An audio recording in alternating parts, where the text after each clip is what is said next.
সুৎকুরদের পেটের ভিতরে কিয়ামতের ময়দানে বিষাক্ত সাপ ভরা থাকবে পেট। এই সাপগুলা তার নাক দিয়া, মুখ দিয়া, পায়খানার রাস্তা দিয়ে বের হবে।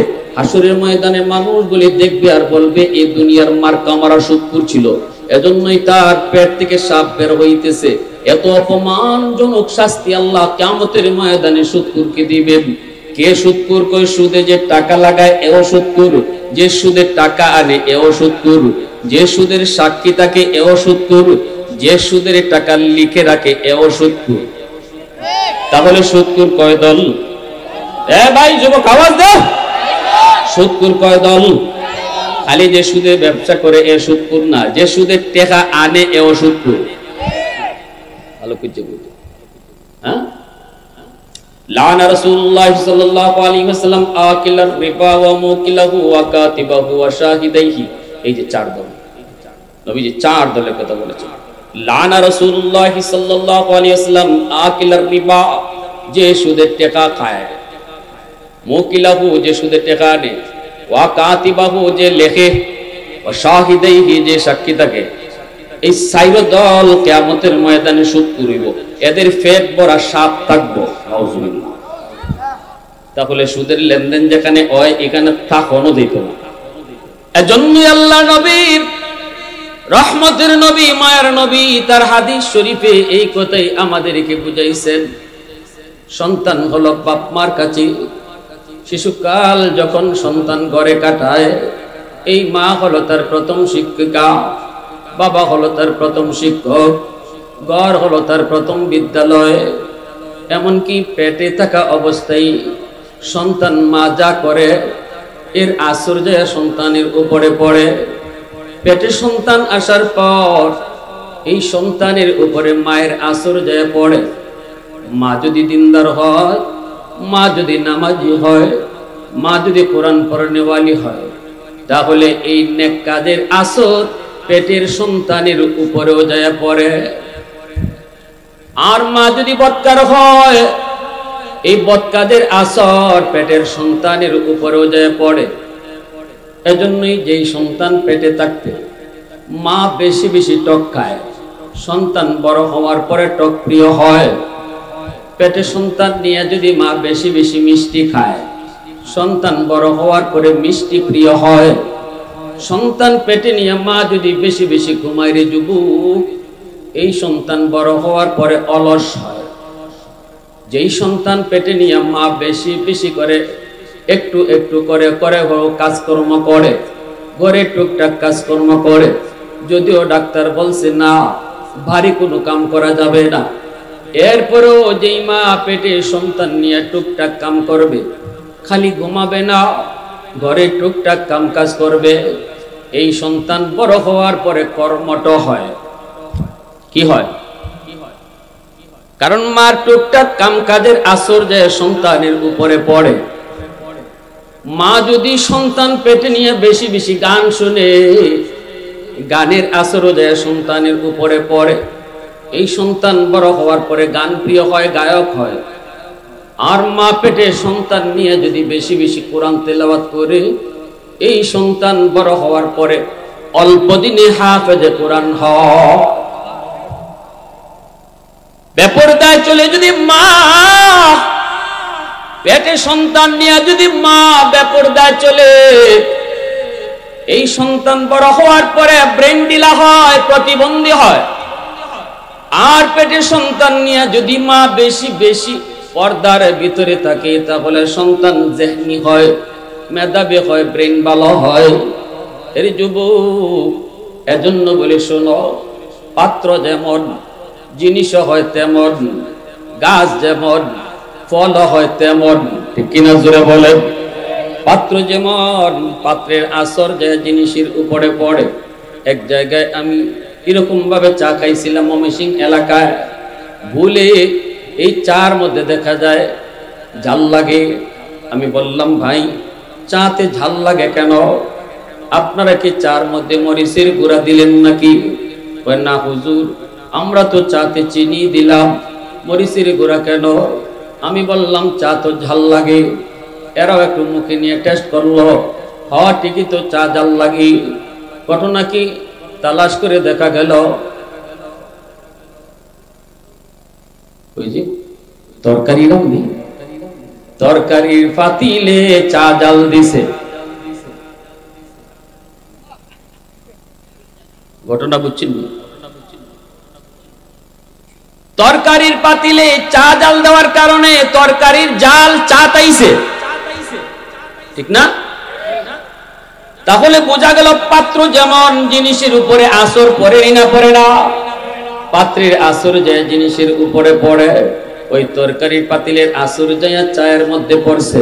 এজন্য মা বাবা হলো সন্তানের পাত্র। মা যেমন হবে সন্তানের উপরের আসর যায় পড়বে। মা যদি পর্দার ভিতরে তাকে সন্তান পর্দা করা শিখবে। অল্প দিনের ভিতরে দেখবেন ছোট থেকেই মেয়েটা মাথায় ওড়না পরা শিখবে। সন্তান যদি দেখে মা পর্দা করে, মা মাথায় কাপড় দিয়ে চলে, বেগানা পুরুষ দেখলে মা যায় না, অবুঝ শিশু বাচ্চাটাও তখন মায়ের মতো নিজেও মাথায় কাপড় দিয়ে চলতে থাকে, ঠিক কিনা? মা যদি নামাজি হয়, অবুঝ সন্তানটা মায়ের সাথে নামাজে দাঁড়ায় যায়, অথচ বাচ্চাটাকে বলতে হয় না নামাজ পড়ো, কারণ সন্তান মাকে নামাজ পড়তে দেখতে দেখতে নিজ শুরুতেই শিশুকাল থেকেই নামাজ শিখে নেয়। ভাইরা বন্ধুরা, এজন্য বলি আল্লাহ পাক রব্বুল আলামিন পবিত্র কোরআনুল কারীমের ভিতরে সূরাতুল লুকমান, ওই সূরাতুল লুকমানের ভিতরে একজন বাবা তার সন্তানকে আল্লাহর পরিচয় শেখায়। এই কথাগুলা আল্লাহর কাছে এত ভালো লাগলো। একজন বাবা সন্তানকে দিন শিখাইতেছে, দিনই পরিবেশে বড় করতেছে, সন্তানকে আল্লাহর পরিচয় শিখায় বড় করে। কারণ বাবা হলো তার প্রথম শিক্ষক। ঘরের মধ্যেই সে প্রথম শিখাবে। কি শিখাবে? আল্লাহর পরিচয় শিখাবে। কি শিখাবে? ঘরের মধ্যে নামাজ শিখাবে। কি শিখাবে? ঘরের ভিতরে কালেমা শিখাবে। কি শিখাবে? শিশু বাচ্চাটাকে কোরআন তেলাওয়াত শিখাবে। আল্লাহ পাক রব্বুল আলামিন ওই বাবার শিখানো কথাগুলাকে আল্লাহ এত পছন্দ করলেন। লোকমান হাকিমের কথাগুলাকে আল্লাহ পাক তার নিজের কথা বানাইয়া কোরআনুল কারীমের আয়াত বানাইয়া আমাদের কাছে পাঠিয়ে দিলে। একজন বাবার কথা হয়ে গেল কোরআনের কথা। সুবহানাল্লাহ, আরো জোরে বলেন, একটু আওয়াজ দিয়ে কন্যা সুবহানাল্লাহ। মুসলমানের আওয়াজ কন্যা সুবহানাল্লাহ। একজন বাবার কথা আল্লাহর কথা হয়ে গেল। সুবহানাল্লাহ, কত দামি কথা বলে পরে আল্লাহ বাবার কথাটাকে নিজের কথা বানায়া কোরআনে আয়াত বানান। ওয়াইয ক্বালা লুকমানু লিবনিহি ওয়া হুয়া ইয়াইযুহু ইয়া বুনাইয়া লা তুশরিক বিল্লাহ ইন্নাশ শিরকা লাযুলমুন আযীম। লোকমান হাকিম তার সন্তানকে সম্বোধন করে বলে, বাবা হওয়া সহজ, আদর্শ বাবা হওয়া কঠিন। বাবা তুমি ডাক্তার হও, ইঞ্জিনিয়ার হও, প্রফেসর হও, জজ হও, ব্যারিস্টার হও, যত যা কিছু হও, এগুলা কিন্তু তোমার বড় পরিচয় নয়। তোমার সবচেয়ে বড় পরিচয় হলো তুমি মুসলমানের সন্তান। এজন্য বাবা সবার আগে সন্তানকে মুসলমানি শিখাইতে হবে। মুসলমানি শিখাইতে হবে সবার আগে। মুসলমানই হলো তার বড় পরিচয়। ডাক্তার ইঞ্জিনিয়ার বড় পরিচয়? জোরে কোন? হন আপনি ডাক্তার, ইঞ্জিনিয়ার হন, প্রফেসর হন, নিষেধ করি না, ইসলাম নিষেধ করেও না। সবাই যদি মুফতি সাহেব হয়, ডাক্তার হবে কে? দেশ চলবে কি কইরা? করেন, বানান, আপত্তি নেই, কিন্তু মনে রাখতে হবে আমার সন্তানের সবচেয়ে বড় পরিচয় সে মুসলমানের সন্তান। এজন্য তার জীবনের শুরুটা শিশুকালটাই হবে মুসলমানি শিক্ষার দ্বারা, ঠিক না? আর শিশুকালে বাচ্চাকে যা শেখানো হয় মরণ পর্যন্ত এর আসর থাকে। কারণ শিশুদের দিল দিমাগ হলো কাদা মাটির মতো। কাদা মাটির ভিতরে যা লিখতে মন চায় তাই লেখা যায়। মাটি যদি শক্ত হয় তাহলে লিখতে চাইলেও লেখা যায় না। চারা গাছ যতক্ষণ চারা থাকে ততক্ষণ পানি দিলে পানি উপকার হয়। চারা গাছ যদি শক্ত হয়ে যায় পানি দিলেও কাম হয় না, ঠিক কিনা জোরে বলে? এজন্য আমার আপনার সন্তান শিশুকালটা হলো সেটা কাদামাটির মতো। ওই কাদামাটির মতোই শিশুর দিল দিমাগের ভিতরে আল্লাহর পরিচয় ঢুকাও, আল্লাহর পরিচয় ঢুকাও, আল্লাহর পরিচয় ঢুকাও। এই যুবক, এজন্য বলতেছিলাম মনে রাখো, বড় পীর আব্দুল কাদের জিলানী রাহমাতুল্লাহ আলাইহির আম্মা 18 পারার হাফেজা হওয়ার কারণে সন্তান পেটে থাকতেই কোরআনের 18 পারার হাফেজ হয়ে গেছে। আওয়াজ দেখুন না সুবহানাল্লাহ, আর জোরে কোন সুবহানাল্লাহ। বড় পীর আব্দুল কাদের জিলানী সকল পীরের পীর, সকল ওয়ালির ওয়ালি। তার বাবা আবু সালে জঙ্গি নদীর কিনারায় বসা, পেটে ক্ষুধা, পানির স্রোতে ভেসে আসতেছে একটা ফল। এই ফলটা দেখি আব্দুল কাদের জিলানীর বাবা, এই ফলটা দেখি তিনি পেটের ক্ষুধার কারণে ফলটা তিনি হাতে নিয়ে খেয়ে ফেললেন। যেমনটা আমরা করি, আমরাও কিন্তু এমন করি, কারো গাছ থেকে আম পড়ছে, এই আমটা সাথে সাথে পায়ে খেয়ে ফেলি, অথচ এই আমটা কিন্তু মালিক আমি না, মালিক হলো গাছের মালিক, যে সেই আমের মালিক। এই আমটাও যদি আপনার নিতে হয়, খাইতে হয়, অবশ্যই গাছের মালিকের অনুমতি লাগবে। কিন্তু আমাদের সমাজে ফতোয়া ভিন্ন। আমরা মনে করি গাছ থেকে ফল ফললে পরে এই ফল যে পায় হে মালিক, ঠিক না? এজন্যই দৌড়াদৌড়ি শুরু হয়, কেডা আগে লইতো আম। আমের দিনে বোঝা যায় কার কি পরিমাণ দৌড় আছে, ঠিক কিনা? মাঝে মাঝে ছোট ছোট বাচ্চাদের সাথে মুরব্বীরাও দৌড় মারে, আমি দেখছি তো। এটা এমন এক জিনিস, আম পড়ছে আওয়াজ হইলে দেখা যায় বাচ্চারা খালি দৌড়ে না, মুরব্বীরাও দৌড়। আমিও দৌড় দিছি, আমার কত আমি এই সময় দৌড় কইয়া দেওয়ার লাগে না, শরীরে এমনি দৌড় মারে, ঠিক কিনা? কিন্তু মাসালা হলো, যেই গাছ থেকে ফল পড়ছে, পড়ার পরে ওই গাছের মালিক, ফলের মালিক থাকে। আম পাইলেই মালিক হয় না। নিয়ম হলো আম পাওয়ার পরেও এই গাছের মালিকের কাছে আম নিয়ে যাও, যে বলবা ভাই তোমার গাছের একটা আম পাইছি, নেও, আমটা নেও। গাছের মালিক যদি মানুষের বাচ্চা হয় আম নিবনি, মামা তিনটা দেবেন, আমি এখানে মানুষের মনে আম নিবুবা, হ্যাঁ কই গরিব, বাপ রে বাপ, কত বড় বুঝুর গুলি বেটা। তো ইটা মাইরা খায়, ডিল মাইরা খায়, বাউরাল মাইরা খায়, কোনোদিন কেউ আমারে জিগে বলো না, জিগাইয়া খাইলো না। আর আজকে একটা আম পড়ছি, আমটা লইয়া তুই আমার বাড়িতে আইসো, নে বাবা তুই খা। ওই যে কইলো বাবা যা, দেওয়া লাগবে না, তুই আমটা নিয়ে খা, তখন 100% হালাল, ঠিক না? এই যে অনুমতি দিয়ে দিয়েছে, নে ও বাবা তুমি যা খাও। দেখেন আবার আম লইয়া যাওয়ার সময় মনে মনে নিয়ত রাখেন না, বলে আমারও তো দিব, এই নিয়ত লিয়ে আবার যাই না। আবার বেটা যদি না দিতে আবার কষ্ট হয়, ভাই বসে আলে গালিবা, হ্যাঁ তুই করে আমার মতো বলদ আছে, নি আম পাইয়া হেল করে নিয়ে দিলাম। আপনি নিয়ত রাখবা না, তার এনে দিয়ে। কিন্তু আমি যেটা বলতেছি বাস্তবতা, কোন গাছের মালিক পাউরাম কেউ ফাইয়া লইয়া আওয়ার পরে এটা রাখকে লিব, এটা আমার বিবেকে ধরে না, ঠিক না? এটা ধরে না, এই আমটা হেরে আবার ফিরত দিব, তবে দিলের ভিতরে নিয়ত লিয়ে যাই না। এখন দেখা গেল কি ভাইরা বন্ধুরা, আব্দুল কাদের জিলানী রাহমাতুল্লাহ আলাইহির আব্বা আবু সালে জঙ্গি নদীর পারে বসে আছেন।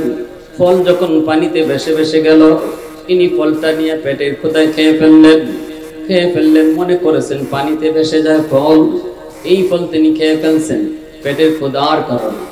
খাওয়ার পরে তার হুঁশ ফিরছে, হায় রে আমি কার ফল খাইলাম, কার গাছের ফল, আমি কার গাছের ফল খাইলাম, অনুমতি তো নিলাম না। হায় আমি মস্ত বড় ভুল করে ফেলেছি, আমি তো অন্যায় করে ফেলেছি, আমি তো একটা নাজায়েজ কাম করে ফেলেছি, আমি তো একটা হারাম কাজ করে ফেলেছি। অস্থিরতা শুরু হয়ে গেল, সত্যিকারের মুমিন আল্লাহওয়ালা যারা, গুনাহ যদি হয়েও যায়, গুনাহ যদি কখনো নফসের দোকায় শয়তানের দোকায় হয়েও যায়, সত্যিকারের মুমিন তখন শান্ত থাকতে পারে না, দিলের ভিতরে অশান্তি শুরু হয়। এর আলামত হলো তার অন্তরে ঈমান আছে।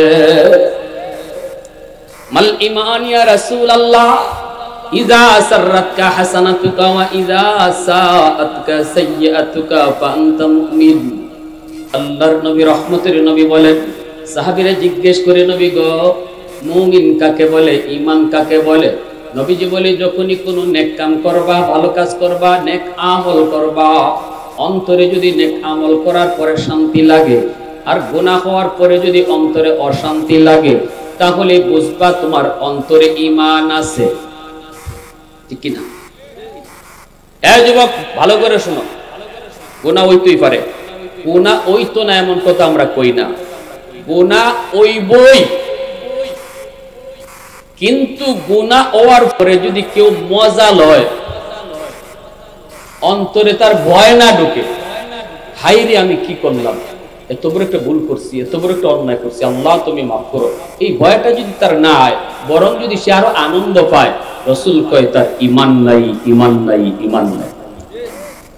কথাটা বুঝছো? রোল বলতেছে, ঈমান কার আছে কার নাই এবার নিজে নিজেই বুঝতে পারবা যে আমার অন্তরে ঈমান আছে না নাই। আল্লাহ রাসূল একটা স্কেল বলে দিয়েছেন, স্কেল, মাপকাঠি, যেন প্রত্যেকেই যার যার ঈমান মাপতে পারি। বড় পীর আব্দুল কাদের জিলানী রাহমাতুল্লাহি আলাইহির আব্বার অন্তরে অশান্তি শুরু হয়ে গেল। এতে কি বোঝা যায় ঈমান পুরাপুরি আছে না নাই? শুরু হয়ে গেল টেনশন, টেনশন। নদীর পারে পারে স্রোতের উল্টা চলতে লাগলেন। কোন দিক থেকে ওই ফলটা আসলো, কোন গাছের ফল, মালিককে, সেই মালিকের সন্ধানে তিনি চলতে শুরু করলেন। আর দিলের ভিতরে পেরেশানি শুরু হয়ে গেল। আর শুধু মালিককে ডাকেন আর বলেন, মালিক আমাকে তুমি একটু ব্যবস্থা করে দাও, আল্লাহ তুমি আমার মালিককে মিলিয়ে দাও, এই ফলের মালিককে মিলিয়ে দাও, আল্লাহ আমাকে মাপ চাওয়ার সুযোগ দাও, আল্লাহ তুমি আমাকে শান্ত করো। ছুটতে লাগলেন, ছুটতে লাগলেন, পেয়ে গেলেন নদীর পারে একটা গাছ। গাছ নয় শুধু, এই ফলের বাগান, ওই বাগানের একটা গাছ থেকে এই ফলটা পানিতে পড়ছে। আব্দুল কাদের জিলানী রাহমাতুল্লাহি আলাইহির আব্বা আবু সালেহ জঙ্গি তিনি বুঝে ফেললেন এই বাগান থেকে এই ফলটা পানিতে পড়ছে, আর নদীর স্রোতে পানিতে ভাসায় ভাসায় ফলটা নিয়ে গেছে। তিনি সোজা চলে গেলেন বাগানের মালিকের কাছে, যা বলতেছেন সালাম দিয়া, চাচা যান, আমি মস্ত বড় ভুল করে ফেলেছি, আমি আপনার গাছের একটা ফল না খেয়ে, অনুমতি না নিয়ে খেয়ে ফেলেছি। আমি আপনার অনুমতি নেই নাই, নদীর পাড়ে বসা ছিলাম, আর পেটের ক্ষুধায় ওই নদীর পানিতে স্রোতে ভেসে আসা একটা ফল আমি খেয়ে ফেলেছি। আমি আপনার কাছে এই ফলের জন্য মাপ চাইতে আসছি, আপনি আমারে দয়া করে মাফ করে দেন। আর যদি মাফ না করেন তাহলে বলেন কি বদলা দিব। একটা ফলের জন্য আপনি যা চাইবেন তাই আমি বদলা দিতে রাজি। আল্লাহু আকবার।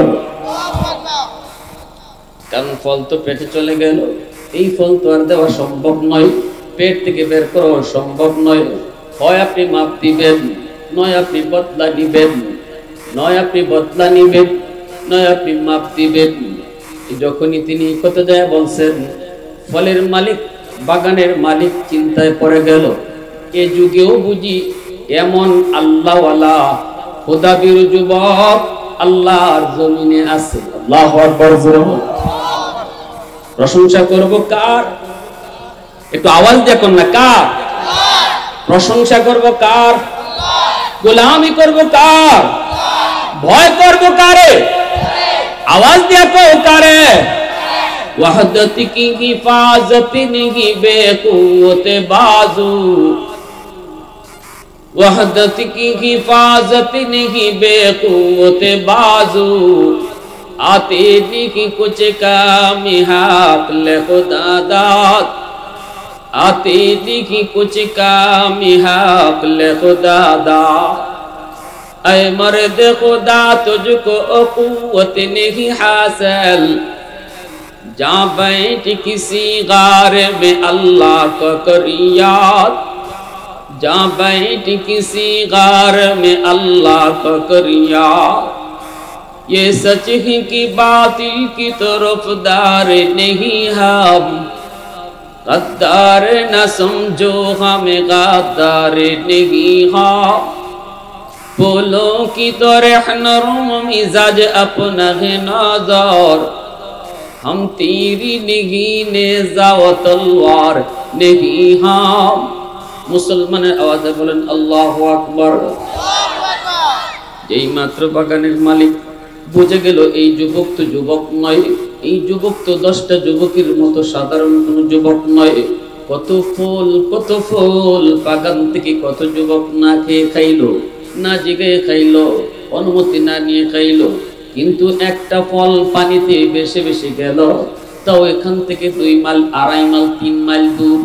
সেই পানিতে ভেসে আসা ফল খাওয়ার পরে যেই যুবক মাপ নিতে আয়, এই যুবক তো 10টা যুবকের মতো।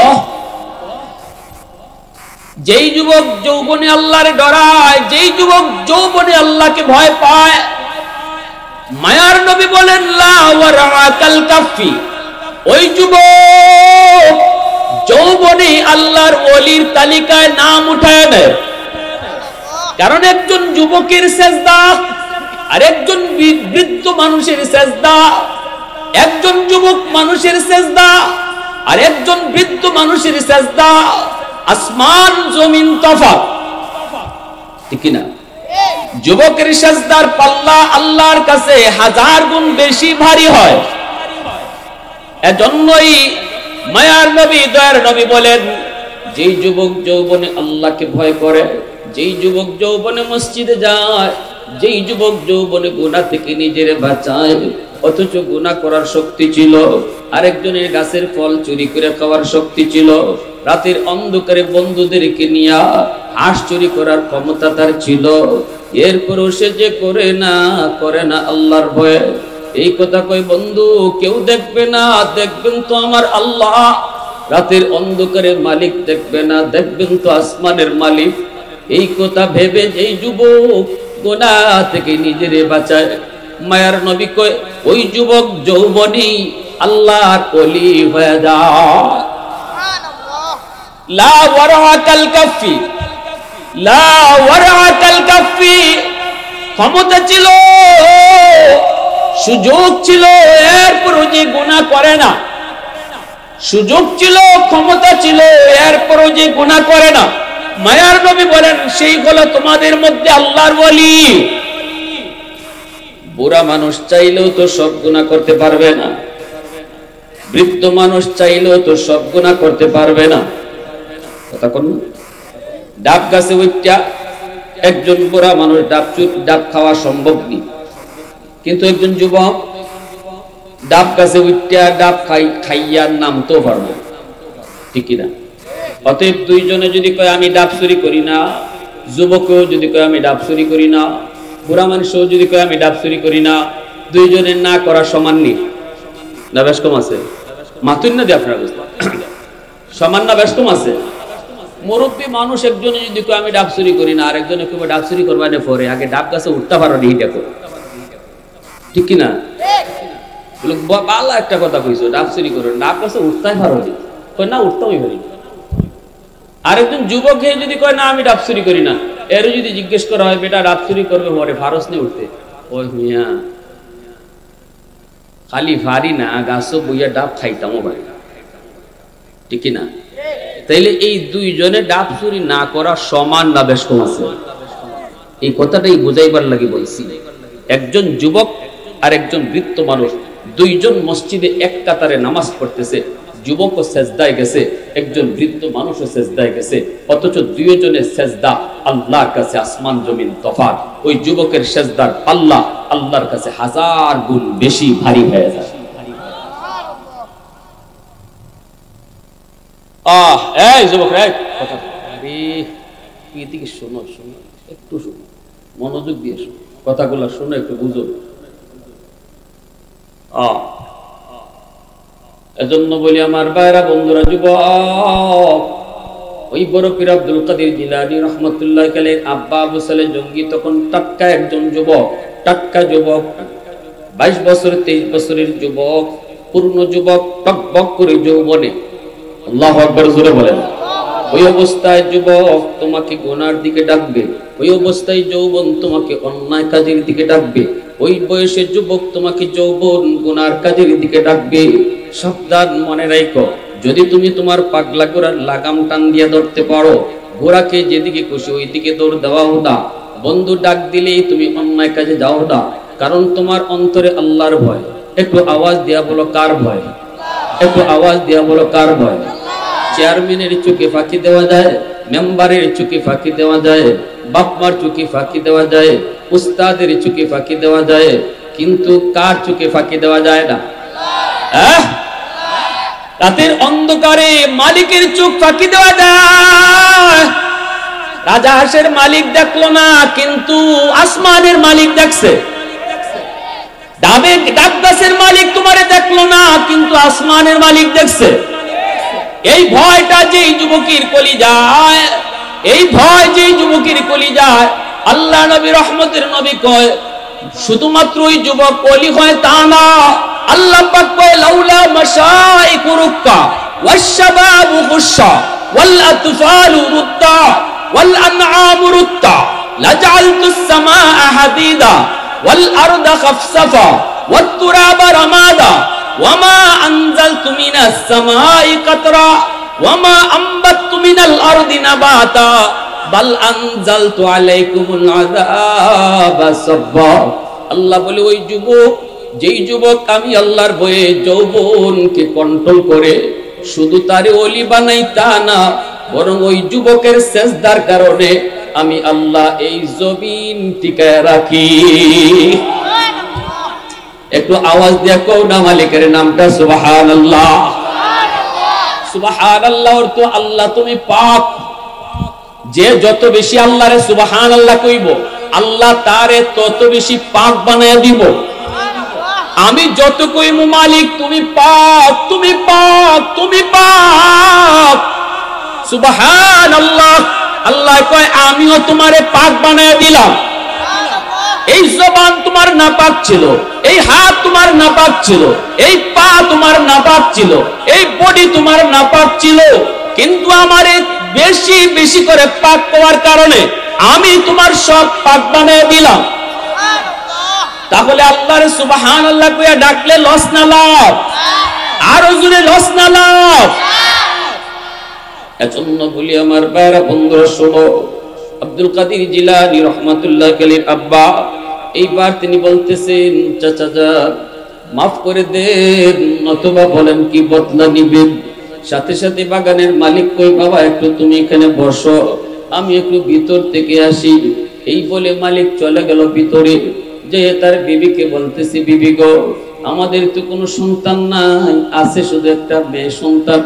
মেয়েটাও উপযুক্ত, আমার মেয়েটাও বড় দিনদার, আমার মেয়েটাও বড় আল্লাহওয়ালি, বেপরদায় চলে না, বেপরদায় চলে না, বেগানা পুরুষকে দেখে না, বেগানা পুরুষও আমার মেয়েটাকে দেখে নাই।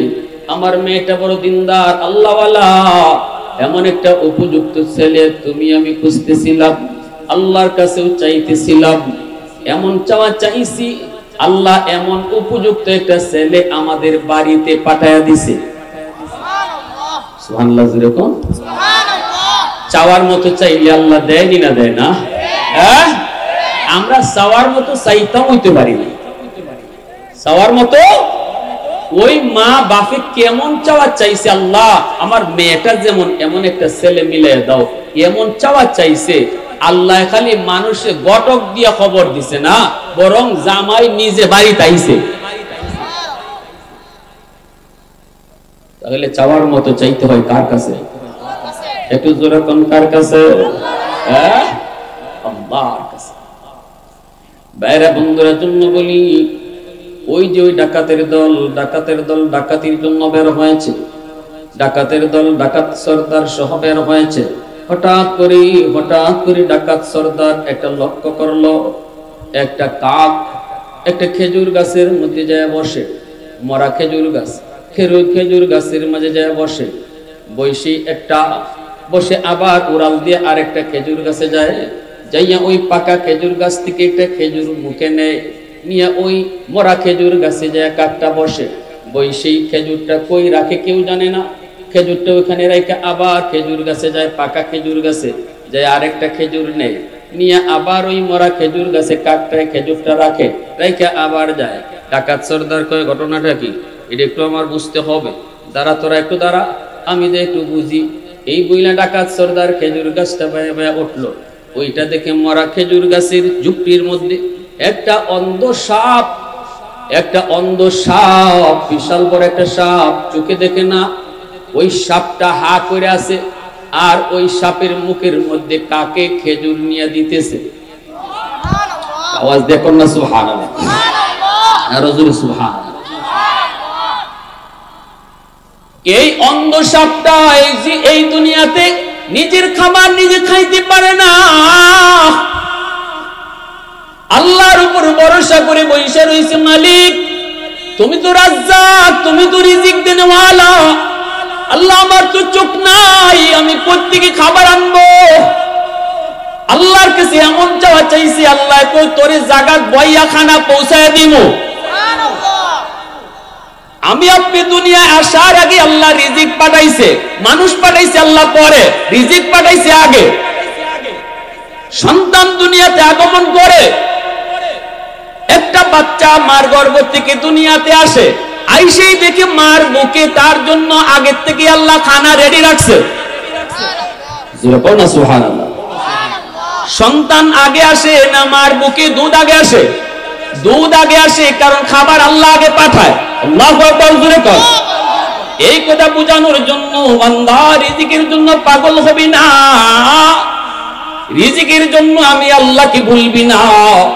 না না, হারাম পন্থায় তুই জীবিকা তালাশ করবি না, সুদে টাকা লাগাইবি না, ঘুষে টাকা লাগাইবি না, সংসার কেমনে চলবে এই চিন্তা করে তুই সুদে টাকা লাগাইস না। আমি আল্লাহ তোরে না করি, কারণ রিজিক তোর হাতে না, রিজিক হলো আমি আল্লাহর হাতে। ঠিক কিনা জোরে বল। হারাম পথে যাস না, নিজে রিজিক তালাশ করে লাভ নাই। বান্দা হারাম পথে তুই কোনোদিন রিজিক খুঁজবি না, তোর রিজিক আমি আল্লাহ হালাল পথে খুঁজলেই তোর রিজিক পৌঁছায় দিব। যেরকম সুবহানাল্লাহ, আর জোরে সুবহানাল্লাহ।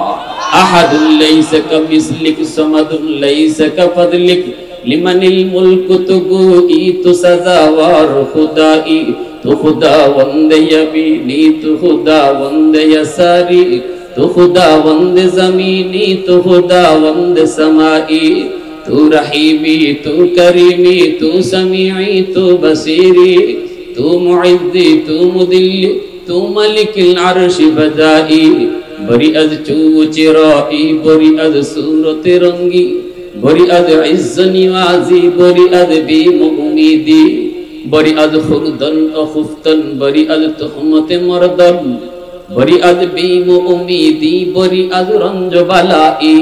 आवाज दिया कोन আল্লাহু আকবার। তাহলে রিজিক কার হাতে? একটু জোরে বলেন, কার হাতে?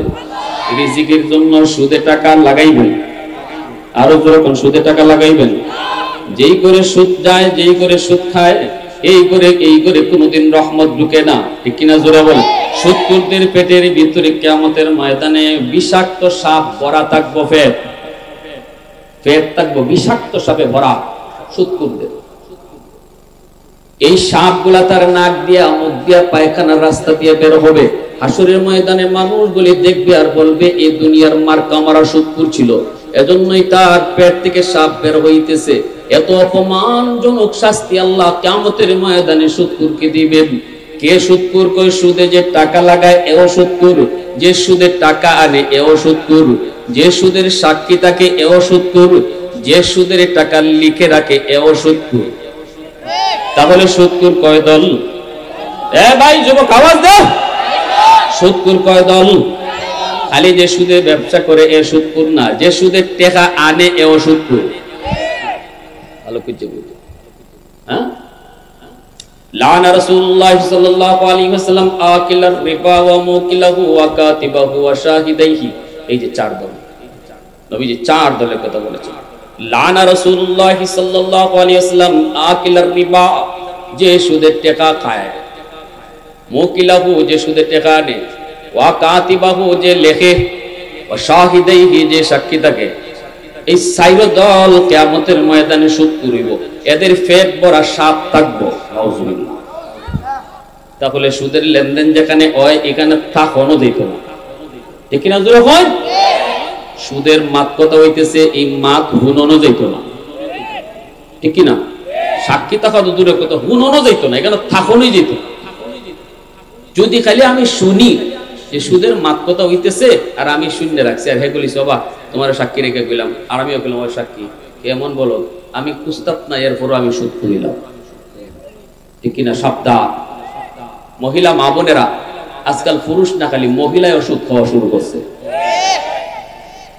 কিন্তু ওষুধে টেকা লাগাইলায়, মহিলারাও লাগাইলায়, নাউজুবিল্লাহ। আর খালি কান্দা কাটি, আল্লাহ হুজুর হুজুর জামাইয়া খালি মারে, হুজুর জামাইয়া খালি বাং লাগাই দে। তো তোমার কি জাত বেল দিত? কি জাত বেল দিত? তুমি সুদে টেকা লাগাইবা, জামাইরে না জানাইয়া টেকা বাড়াইতে, খালি বাড়াইতে, জামাই বুঝতেই জানে না তুমি টেকা বাড়াইতেছো।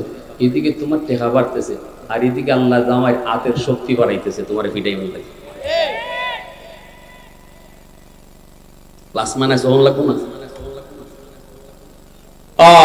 কেন মুসলমানের ঘরে আজকে শান্তি নেই? কেন জামাই বউর মধ্যে মিল নাই? তালাকের সংখ্যা কেন বাড়তেছে? শহরে বন্দরে তো এখন বেড়াইতে আর তালাক দেয় না, খালি বিটিনতে তালাক দেয়, উড়াদুরা তালাক, উড়াদুরা। কাজী সাহেব বললে জিগাই কিতা খবর, অবস্থা খারাপ, দম নাই, খালি তালাক হইলে হল লাগতেছে। 2 দিনও যায় না একটা বিয়া, 2 দিনও যায় না বিয়া বানতেছে। এই কারণ হারাম ঘরের ভিতরে ঢুকতেছে, হারাম যেমন জামাই তেমন বউ, সবাই খাইতেছি। এই ঘরে রহমত বরকত আল্লাহ উঠাই নিছে। বাপ বেটায় মিল নাই, ভাইয়ে ভাইয়ে মিল নাই, স্বামী স্ত্রীর ভিতরে মিল নাই। ভাইরা আমি আগেই বলেছি, আগুন লাগছে শেরপুর, পানি সারা জীবন ফরিদপুর দিল আগুন নিভত না।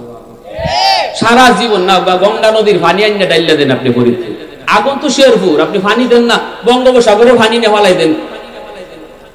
শেরপুর যদি পানি না দেন, ফরিদপুরে পানি দিলে হইব? তাহলে যেখানে আগুন এখানে মাঝে পানি লাগবে, ঠিক কিনা? হ্যাঁ, হুজুরে পানি ভরার জন্য পাগল, হুজুরে পানি ভরা দেয়, লাভ হয় না। হুজুরে পানি ভরায় লাভ হইব কি? আমার ঘরে আগে সুদ বন্ধ করো, এরপরে তো পানি ভরায় কাম হইব। আমার ঘরের সুদ বন্ধ করো, আমার ঘরে বেফরদা বন্ধ করো, আমার ঘরে কোরআন তেলাওয়াত চালু করো, তবে তো হুজুরের কোরআন, হুজুরের পানি ভরা, হুজুরের তাবিজ পড়া, এগুলা কাম হইব। হুজুরের তাবিজ পড়া তো যায়, আমার ঘরে ঢুকতো, গিয়া দেখে দরজা নাই, রহমতের দরজা বন্ধ, গজবের দরজা খোলা। আমার ঘরে টেলিভিশন চলে প্রতিদিন, প্রতি রাত, নির্ধারিত টাইম মতো। মহিলারা এরকমও আসেন, মা বোনটা আমার উপরে আজকে কোন যেতে খেপাতে খেপতেছে আল্লাহ জানে।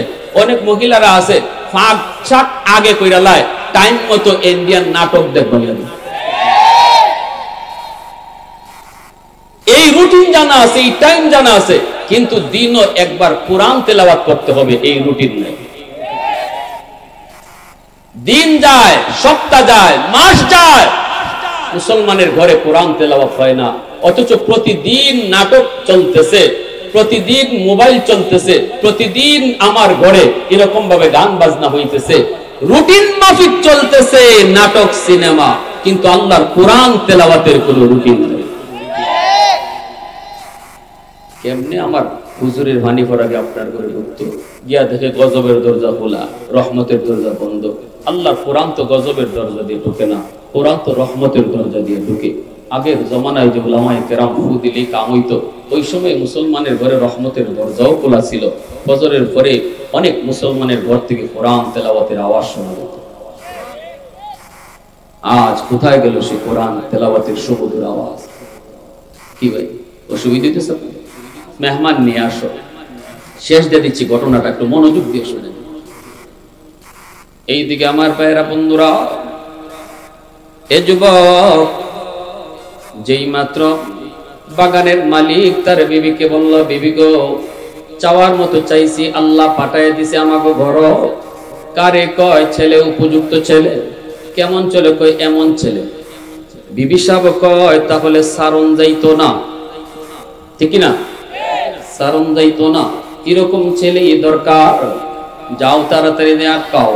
বাগানের মালিক আইসা বলতেছে, যুবক, ও যুবক, তুমি যে অন্যায় করছো, তুমি যে অপরাধ করছো, আমার বাগানের একটা ফল খাইছো, আমার অনুমতি না নিয়া এটা আমি মাফ করতাম না।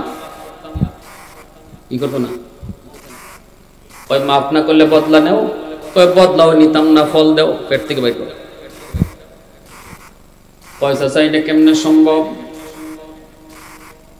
কয় ঠিক আছে, এটা যদি সম্ভব না হয় তাহলে আমার একটা শর্ত আছে, শর্ত যদি মানো তাহলে আমি তোমারে মাপ দিব।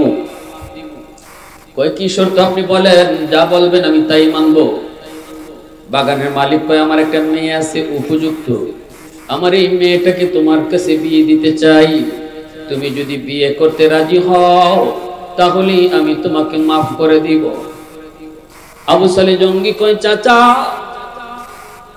আমি এই শর্ত মানার জন্য এক পায়ে দাঁড়ানো,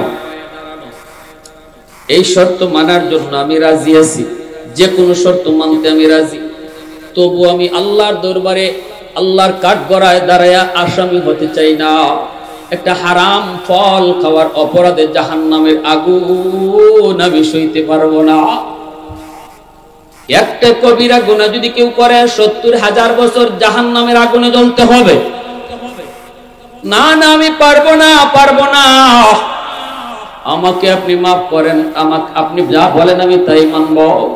বাগানের মালিক কই ঠিক আছে, তাহলে শোনো, তবে যে তুমি রাজি হয়েছো, আরো কিছু সমস্যা আছে। আমার মেয়েটাকে যে তুমি বিয়ে করবা, তুমি যে রাজি হয়েছো, আমার মেয়েটার কিন্তু অনেক সমস্যা, অনেক সমস্যা। উদ্দেশ্য হলো বাবার এই জিনিসটা বোঝা। যুবক কতটা মনে প্রাণে রাজি হয়েছে, কতটা আল্লাহরে ভয় করে, কতটা জাহান্নামের আগুনকে সে ভয় করে। অনেকগুলি সমস্যা আছে। কি সমস্যা একটু কর। প্রথমে মেয়ের বাপায় কয়, বাবা এক নম্বর সমস্যা হলো আমার মেয়েটা চোখে দেখে না, অন্ধ। এইবার তুমি বলো, অন্ধ একটা মেয়েকে সারা জীবনের জীবন সঙ্গী বানাবে কিনা? আবু সালে জঙ্গি কয় আমি অন্ধ হলেও তাকে বিবি হিসাবে মেনে নিতে রাজি আছি। আল্লাহু আকবার। মালিক কয় ২ নম্বর আর একটা সমস্যা আছে। বলে কি? আমার মেয়েটা কথা বলতে পারে না, বুবা। আবু সালে জঙ্গি কয় বুবা হলেও আমি রাজি। আরো সমস্যা আছে। কই কি? আমার মেয়েটা কালো, জমের কালো। কয় আমি তাতেও রাজি। আরো সমস্যা আছে, আমার মেয়েটার পা নাই, লুলা। আবু সালে জঙ্গি আব্দুল কাদের জিলানীর বাবাই কয় আমি তাতেও রাজি। কই যত সমস্যা থাক আমি রাজি, কারণ দুনিয়ার এই সমস্যাগুলি বেশি দিনের জন্য নয়। হয়তো ৬০-৭০ বছরের হায়াতের জীবন নিয়ে আসছি। এই ৬০-৭০ বছরের হায়াতের জীবন একজন অন্ধ বউকে নিয়ে আমার কোনো রকম কেটে যাবে, একজন আতুর লোলাপ বউকে নিয়ে হয়তো কোনো রকম কেটে যাবে। কিন্তু যদি আপনি আমারে মাফ না করেন, তাহলে তোমার আর পরে আল্লাহর জাহান্নামের আগুনে আমাকে অনন্তকাল জ্বলতে হবে। সেই আগুন আমি সইতে পারবো না। এতদিন আমি জাহান্নামের আগুনে সেটা সহ্য করতে পারবো না। এর চেয়ে ৬০-৭০ বছরের হায়াতের সামান্য জীবন আমি এরকম একটা বউ নিয়ে কোন রকম চলে যাব। সুবহানাল্লাহ। এবার বাগানের মালিক কয় ঠিক আছে বাবা, তাহলে রেডি হও। বিয়ের আয়োজন হয়ে গেল, বিয়ে শাদী হয়ে গেল, বিয়ে শাদী হয়ে গেল। বাসর ঘরে ঢোকার জন্য আব্দুল কাদের জিলানীর আব্বা আবু সালে জঙ্গিকে পাঠানো হয়। বাবা যাও, এই ঘরে তোমার বিবি, এই ঘরে তোমার নতুন বউ। তিনি ঢুকবেন বাসর ঘরে। ঢুকতেছেন, ঢুকা মাত্রই দেখা যায় বাসর ঘরের সেই পালঙ্গে বসা একজন রূপসী সুন্দরী মেয়ে। এত সুন্দর, এত সুন্দর, তার রূপে যেন পুরা গল আলোকিত হয়ে গেছে। তাকায়া আল্লাহ তাকাইয়া সালাম দিয়া দিছে, আসসালামু আলাইকুম ওয়া রাহমাতুল্লাহ। আব্দুল কাদের জিলানী আব্বা আবু সালেহ জঙ্গি, ইনি দেখাই তো কের জবাব দিতেন, দৌড় দিয়া ঘর থেকে বের হয়ে আইছেন ভয়ে। হায় আমি কার ঘরে ঢুকলাম, হায় আমি ভুলে কোথায় ঢুকলাম। বাহিরে এসে কাঁপতেছেন, শ্বশুর দাঁড়ায় আছে বাহিরে, কইছে কাঁপো কেন? আব্বা আমি মনে হয় ভুলে অন্য কারো ঘরে ঢুকে পড়ছি।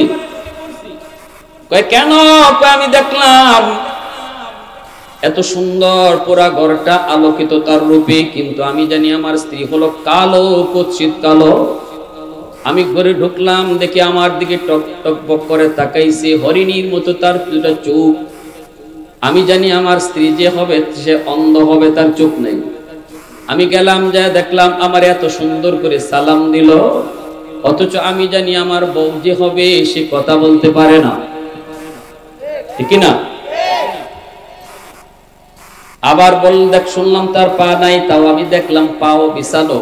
অতএব বাবা এটা আমার বিবি হতে পারে না, মনে হয় আমি ভুল করেছি, নতুবা আপনারা ভুল করে আমাকে কোথাও পাঠাইছেন। সাথে সাথে শ্বশুর কয়, বাবা আয়, বাবা আয়, বুকে আয়। বহুদিন যাবত আল্লাহর কাছে কাঁদতেছিলাম, আল্লাহ যেন আমার মেয়েটার উপযুক্ত একটা ছেলে মিলায় দেয়। এ বাবা আমার মেয়েটা বড় দিনদার, বড় আল্লাহওয়ালি, আমার মেয়েটা আল্লাহর বড় পেয়ারা, কারণ আমি তারে অন্ধ বলেছি, জীবনে কোনোদিন বেগানা পুরুষ দেখে নাই, এজন্য তারে অন্ধ বলছি। জীবনে কোনোদিন বেগানা পুরুষের সাথে কথা বলে নাই, এজন্য তারে বুবা বলছি। জীবনে কোনোদিন পর্দার বাহিরে যায় না, এজন্য তারে কালো বলেছি। সবসময় অন্ধকারেই যেন ছিল, পর্দার বাহিরে পা দেয় নাই, এজন্য তারে লোলা কইছি, পা নাই। মূলত এগুলা কোনোটাই আমার মেয়ের কাছে নাই। আমার মেয়েটা ছিল আল্লাহওয়ালি, বড় দিনদার। তোমার মতো একজন যুবক, যেই যুবক একটা ফল খাওয়ার পরে, পানিতে ভেসে যাওয়া ফল খাওয়ার পরে সেই ফলের মাপ নেওয়ার জন্য এত দূর পাড়ি দিয়ে আমার কাছে আসতে পারছো আল্লাহর ভয়ে, তোমার মতো একজন উপযুক্ত ছেলে আমি আল্লাহর কাছে চাইতেছিলাম। এজন্য বলে যুবক, যেমন মা যেমন বাবা, এমন বাপ মার গর্ভ থেকেই জগৎ বিখ্যাত ওলি, এমন মা বাবার গর্ভ থেকেই জগৎ বিখ্যাত ওলি আব্দুল কাদের জিলানী দুনিয়া এসেছেন। আওয়াজ দিয়ে কও না সুবহানাল্লাহ। নবী আসার দরজা বন্ধ, কিন্তু আব্দুল কাদের জিলানী আসার দরজা আল্লাহ বন্ধ করে নাই। নবী আসার দরজা বন্ধ, মঈনুদ্দিন চিশতি আসার দরজা বন্ধ করেন নাই। ইবাদত করে করে কেউ যত যা কিছুই হোক, আব্দুল কাদের জিলানী হতে পারবে, কিন্তু নবী হতে পারবে না। আল্লাহ নবীর দরজা বন্ধ করেছেন, আব্দুল কাদের জিলানীর দরজা বন্ধ করেন নাই। এখনো যদি আব্দুল কাদের জিলানীর বাবার মতো বাবা হও, আব্দুল কাদের জিলানীর মার মতো একজন মা হও, তাহলে আজও আল্লাহ পাক আব্দুল কাদের জিলানী দুনিয়াতে জন্ম দিবে, ঠিক না? হ্যাঁ, নবী আসবে না কিন্তু জিলানী আসবে না এমন কথা নাই। আজও জিলানী আসতে পারে, আজও মাদানী আসতে পারে, আজও হবিগঞ্জের মুহাদ্দিস সাহেব আল্লাহর ওলির মতো ওলি আসতে পারে। ওলি আসার দরজা আল্লাহ খোলা রাখছে, নবীর দরজা বন্ধ। শর্ত একটাই, ওলির বাপমা যেমন এমন বাপমা হও। আল্লাহ এখনো তোমার গর্ভ থেকে ওই মদনীর মতো সন্তান আল্লাহ দান করো, ঠিক না ভাই?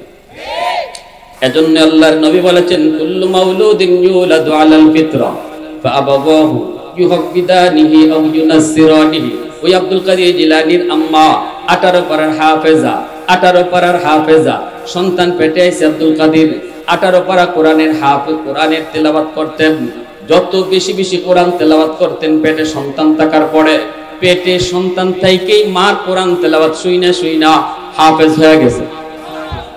মা দুধ খাওয়াইতেন, দুধ খাওয়ানোর সময় কোরআন তেলাওয়াত করতেন, দুধের সাথে কোরআন তেলাওয়াত যায় ঢুকতো।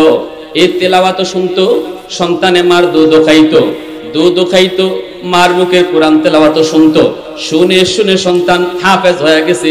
দুধ পান করা অবস্থায় মা যত পারার হাফেজ, সন্তানও হয়ে গেছে তত পারার হাফেজ। জোরে কও না সুবহানাল্লাহ। এজন্য বলছিলাম পাত্র যেমন, এই পাত্রের আসর এই জিনিসের উপরে পড়ে কি পড়ে না। মা যেমন সন্তানের উপরে মায়ের আসর যায় পড়বে, বাবা যেমন হয় বাবার আসর যায় সন্তানের উপরে পড়বে। এজন্য বলি যুবক, আদর্শ একটা সন্তান যদি তুমি চাও, আগে একটা আদর্শ বাবা হও। আদর্শ বাবা যদি হও, আদর্শ একটা সন্তান তুমি পাবা। যদি আদর্শ বাবা হতে না পারো, আদর্শ সন্তান পাওয়াও কঠিন, ঠিক কিনা জোরে বলো। এজন্য বলি সন্তান জন্ম দেওয়ার পরই বাপ মার দায়িত্ব শেষ হয়ে যায় না। সন্তান জন্ম দিলেই মানুষ হয় না, তারে মানুষ বানাইতে হয়। আর মানুষ বানানোর ফ্যাক্টরি হলো মাদ্রাসা, মানুষ বানানোর ফ্যাক্টরি হলো আল্লাহর কোরআনের শিক্ষা। এজন্য সন্তানটাকে শিশুকালে আল্লাহর পরিচয় শিখাও, শিশুকালে তারে মাদ্রাসায় ভর্তি করো, 5টা বছর নুরানি মাদ্রাসায় তারে পড়াও, 5টা বছর নুরানি মাদ্রাসায় তারে পড়াও। এরপরে যদি ডাক্তার বানাইতে চাও, হাই স্কুলে ভর্তি করো। নুরানিতে স্কুলের সমমানের অঙ্ক ইংরেজি রয়েছে, কোনো অসুবিধা হবে না আপনার বাচ্চা হাই স্কুলে পড়তে।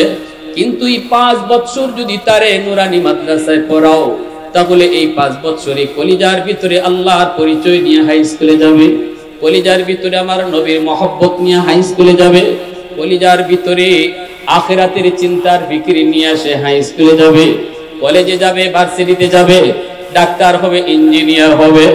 দিলের ভিতরে আল্লাহর পরিচয় থাকবে। এই স্লোগান তার দিলে শিশুকালে ঢুকাইয়া দেওয়া হবে। এ জীবন জীবন নয়, মরণের পরের জীবনটাই হলো আসল জীবন।